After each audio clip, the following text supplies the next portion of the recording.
سلام كمي صنحو كبرى تخاتلت نلوم ربع 6 جنبوت 2026 زتدالو حدش زيناتات حيزالكم قريب اللهو مكتتالكم يعدم فلما كندبتاتو أبس مرز كايد زلو مدرخ زملكت زوص حبريتان تግራይ ሕጅውን ኣብ ቀራና መንገዲ ከም ዝኣተወትን ብክልተ ፕሬዝዳንታት ትምራሕ ከም ዘላ ከም ዝተገለጸን ኩናት ሱዳን ናብ ዞባዊ ኩናት ይሰጋገር ከም ዘሎን ጀነራል አልቡርሃን ኢትዮጵያ ዝሕለፈቶ ተሪር መጠንቀቕታ ዘመልከተን ኣሜሪካ ንኤርትራ ከይትጥንከፍ ንኢትዮጵያ ዝሕለፈቶ መጠንቀቕታ ዘመልከተን ዝብሎን ካልእን ዝሕብር ዝርዝር ዜናታት ሒዝናልኩም ቀሪብና ኣለና ንቻነልና ሰብስክራይብ ብምግባር ክሳብ መወዳእታ ክትከታተሉና ብኽብሪ ንዕድመኩም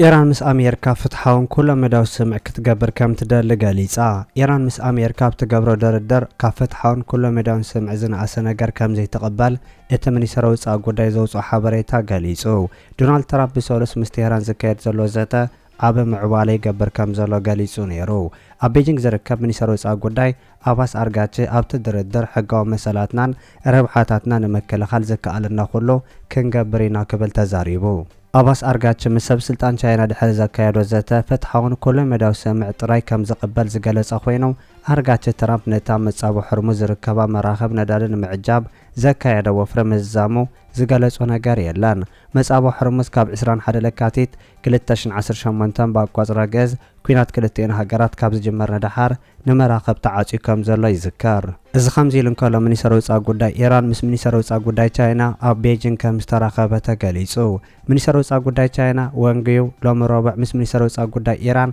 أباس أرجعتي كم استراقبة تجليسو أرجعتي هاجر مس أمريكا إسرائيل نابكينات كابت أتون دحر مس مني سروس أقول تشاينا نفلا ما أواني تراقبو مني سروس أقول إيران بريزيدنت أمريكا نوقعوا مبصح كلمة مئتاو حيدة معلتا تقدميو ناب بيجينغ أتيو زرلا إذا خمسي لنكالا مني سروس أقول أمريكا مارك روبيو أمريكا بلع إيران كتسالت أزدليت كل أساليت الله دحر حج وقع إلن وقع تزازي مولا إلو مني سروس أقول أمريكا مارك روبيو تمالي سولو سابايتا وساب زهبا مجلسي أمريكا علامة أكم زعوتتن أبلع إيران تكايدو وتهدرا وفرة تزازي مولا كبل قاليسو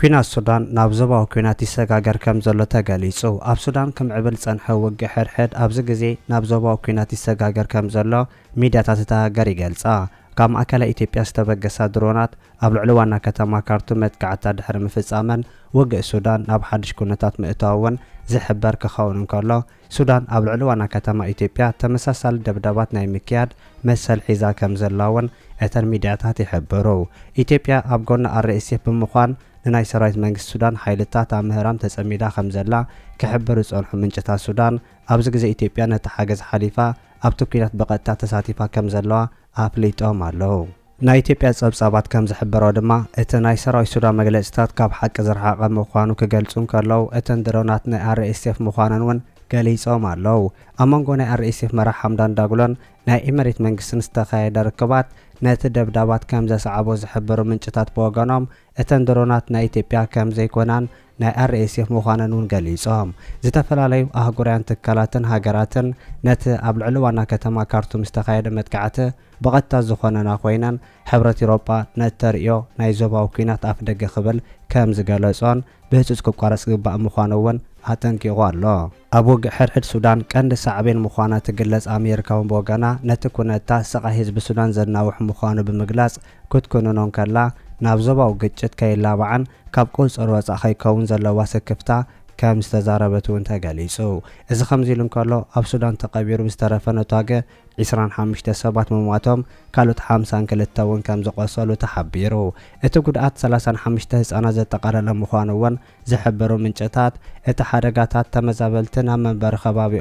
أبزم الله سلو جزي زقات أمام مخوانوان بتوساخ في التخائل الله بخالي زينا بريزدان بايتول ولاونا السودان جنرال عبد الفتاح البرهان نابي تبيع زقانعة تارين متنقاتا كم زم حلالة فتقاليسو البرهان اتن سبر بونفرت كابي تبيع يميز مهلوان مرمراتات أرقاقيس لنا الله مسمح برسب عالم بموهاد مري السودان هزب السودان محلاو زاد اللي سقمتات كان وسيدنا قبل بترقات انكيغو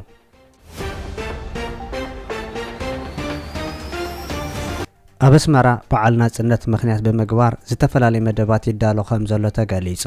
ምስ መበል 35 ዓመት በዓል ናጽነት ኤርትራ ተኣሳሲሩ ኣብ ዝተዳለወ ቅነ ጽንዓትና ዋሕስና ብዝብል ቴማ ተኸፊቱ ከም ዘሎ ካብ ኣስመራ ዝተረኸበ ሓበሬታ ገሊጹ። ኣብቲ ናይ መኽፈቲ ኣጋጣሚ ሚኒስተር ትምህርቲ ዶክተር ሓሊማን ኮሚሽነር ባህልን ስፖርትን ዘመረ ተኽለ ከም ዝተረኸቡ ዝሕበር እቲ መግለጺ ኣብቲ ኣጋጣሚ ንኣገዳስነት ናይ ተቕና ዝምልከት መግለጺ መቕራቡ እውን ተሓቢሩ። ኣብ ኤርትራ ኣብ ክልል ዕድመ ትምህርቲ ዝርከቡ ህጻናት 99 ሚኢታዊት ናይ ትምህርቲ ዕድል ይረኽቡ ምህላዎም ዝሕበር ናይ ተቕነ መግለጽታት ዕድል ትምህርቲ ምስፋሕ ቀንዲ ዕላማ መደባት ምምሃር ምስትምሃር ምዃኑ እውን ይሕብር እዩ። ኣብ ኩለን ብሄራት ኤርትራ ዘተኮረ ቅነ ምዃኑ ዝሕብረቶም ምንጭታት እቲ ባህላውን ስፖርታውን ቅነ ክሳብ ዕለት 23 ግንቦት ኣብ ኩለን ኣብያተ ትምህርቲ ክቕጽል ምዃኑ እውን ተሓቢሩ ኣሎ።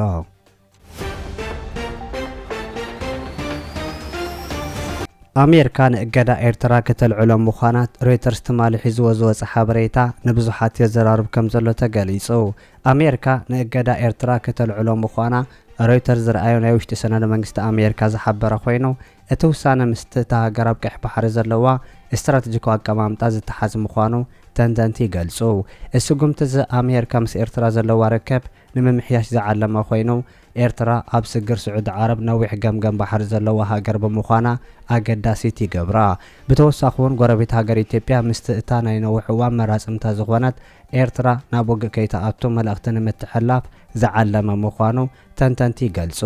ብመሰረት ሮይተርስ ዝረኣዮ ሰነድ ሚኒስትር ወጻኢ ጉዳይ ኣሜሪካ ናብ ዝተፈላለዩ ሃገራት ኣብ ዝለኣኾ መዘከር ኣሜሪካ ነቲ ፕረዚዳንት ጆ ባይደን ኣብ 2021 ዝፈረመሉ እገዳ ዘንብር ኣዋጅ ኣብ ከባቢ 4 ግንቦት ክስርዞ ምዃና ይገልጽ። እቲ ኣብ 2021 ዝተነበረ እገዳ ሰፊሕ ኮይኑ ንወተሃደራዊ ትካል ኤርትራ ንገዛእ ሰልፊ ህግደፍ ከምኡ እውን ንሓላፊ ሃገራዊ ድሕነት ኤርትራ ዝዓለመ እዩ ነይሩ። ላዕለዋይ ኣማኻሪ ፕረዚዳንት ትራምፕ ኣብ ጉዳያት ኣፍሪቃ ማሱድ ቦሎስ ነዚ ጉዳይ ኣብ ምስላት ዓቢ ተራ ይፃወት ከም ዘሎ ጸብጻባት ይሕብሩ ዘለዉ ኮይኖም ቦሎስ ኣብ መወዳእታ ዝሓለፈ ዓመት ምስ ፕረዚደንት ሳሳፈ ወርቂ ኣብ ካይሮ ተራኺቡ ሰፊሕ ዘተ ከም ዘካየደ ሮይተርስ ይገልጽ። ፕረዚደንት ሳሳፈ ወርቂ ኣብ ዝሓለፈ ሐምለ 2025 ኣብ ዝሃቦ ቃለ ምሕተት ነቲ ኣብ ናይ ባይደን ገዛ ኣቋሪጹ ዝነበረ ጽምዶና ኣሕዲስና ክንቅጽሎ ክንክእል ኢና ክንቅጽሎ ኢና ክብል ድልውነቱ ገሊጹ ነይሩ።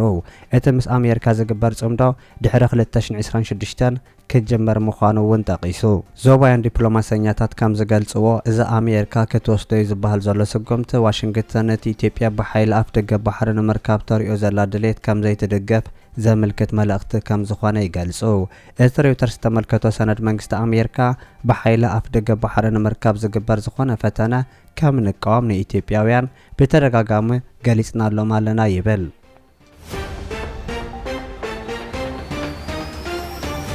ትግራይ ሕጂ እውን ብክልተ ፕረዚዳንታት ትምራሕ ከም ዘላ ተገሊጹ። ኣብ ትግራይ ፕረዚዳንት ክልል ትግራይ ኮይኑ ዝተሾመ ዶክተር ደብረጽዮን ገብረ ሚካኤልን ቅድሚ ሕጂ ፕረዚዳንት ዝነበረ ጀነራል ታደሰ ወረደ ነታ ክልል ፕረዚዳንት ብምዃን ይመርሕዋ ከም ዘለዉ ተገሊጹ። ኣብ መንጎ ሕወሓትን ብሓደ ወገን ግዝያዊ ምምሕዳር ክልል ትግራይ ከዓ በቲ ካልእ ክካየድ ፀንሐ ወጥሪ ናብ ዝለዓለ ዘሰጋገረ ምምራጽ ዶክተር ደብረጽዮን ከም ፕረዚዳንት ግዝያዊ ምምሕዳር ክልል ትግራይ ኣብ ሰሜን ኢትዮጵያ ኩናት ከልዕል ከም ዝኽእል ምንጭታት ይገልጹ። መንግስቲ ፌደራል ኢትዮጵያ ንናይ ፕረዚዳንት ግዝያዊ ምምሕዳር ክልል ትግራይ ዝነበረን ኣብዚ ሕጂ እዋን ዘሎን ታደሰ ወረደ መሪሕነት ንዓመት ከም ዘናውሖ ድሕሪ ምግላጹ ኣብ ትግራይ ሓድሽ ፖለቲካዊ ወጥሪ ምስዓቡን ምምራጽ ዶክተር ደብረጽዮን ከስዕቦ ዝኽእል ግጭት ልዑል ኮይኑ ከም ዘለውን እቶም ምንጭታት ይገልጹ። ፕረዚዳንት ግዝያዊ ምምሕዳር ክልል ትግራይ ሌተናል ጀነራል ታደሰ ወረደ ብወገኑ እውን ህዝቢ ትግራይ ኣብ ካልእን ተመሳሳልን መዓሙቕ ይሽመም ከም ዘሎ ክሕብር እንከሎ ኣብ ማእከላይ ኢትዮጵያ ክመጾ ዝኽእል ሳዕቤን ንምግማቱ ከም ዘየሽግር ምሕባሩ ይነገር። ኣብ 2020 ዝተባርዐ ኣብ 21 ክፍለ ዘመን ካብ ዝተረኣዩ ኣሰቃቕቲ ውግኣት ዝኾነ ኩናት ትግራይ ናይ ክልል ትግራይ መሪሕነት ዝነበረ ሕወሓት ካብ ፌደራል መንግስቲ ወፃኢ ምርጫ ከካይድ ድሕሪ ምውሳኑ ዝተለዓለ ምዃኑ ዝዝክሩ ወገናት እዚ ድሕሪ 6 ዓመት ዘጋጥም ዘሎ ተመሳሳሊ ፖለቲካዊ ሲናርዮ ተመሳሳሊ ኩናት ሒዙ ክመጽእ ዓብ ተኽእሎ ከም ዘለዉ የተሓሳስቡ ከም ዘለዉ እውን ይነገር።